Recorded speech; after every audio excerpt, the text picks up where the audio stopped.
Welcome Spartans and Sanghelis to the official Blood Elites training course.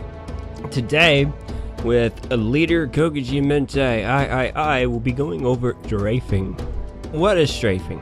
Strafing is something that will assist you within matchmaking.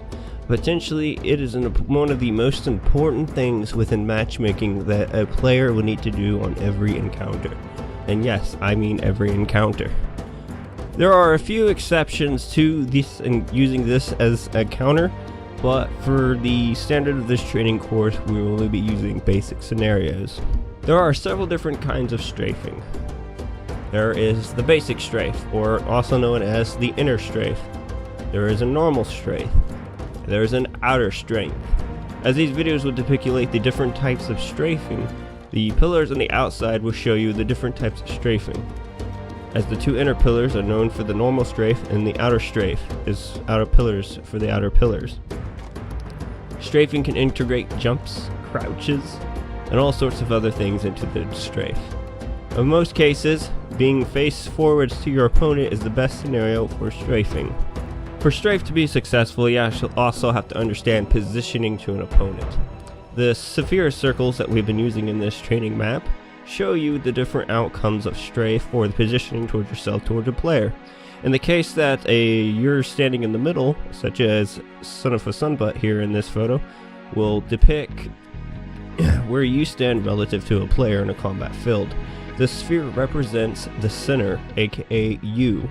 We got 5 minutes Anything left. around within a center is known as your sights. Opponents will be represented in the blue zone of where you potentially can expect opponents to come from. This, of course, is in a flat zone.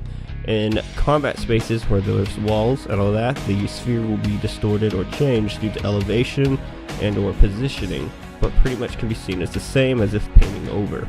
This sphere represents the strafing of an opponent. The opponent in the outer will see you as an inner circle and will strafe around you if they have a solid strafe. This will be considered the strafing point that you will need to keep in mind when facing an opponent. What most engagements look like with the sphere sector is two opponents on the opposite end of the sphere, when both are using a strafe. In this case, this represents a strafe battle. Players will strafe one direction, while the other will move the other direction. Normally, to get an aim on the opponent, a strafe allows accuracy and aim.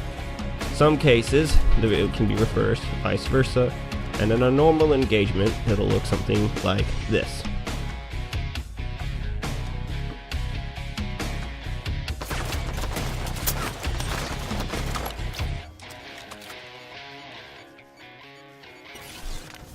Different strafe strategies can be integrated into different methods among the battlefield depending on your situation, such as if the enemy is behind you, you can use the strafe and crouch maneuver to manipulate them. Remember that everything you do is important on the battlefield, and one of the most important things is the strafe, regardless if you're taking incoming fire, moving into an enemy's fire. What this does is it makes you a harder target and a smaller target, which is exactly what you want in amongst the battlefield.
Rail in 10.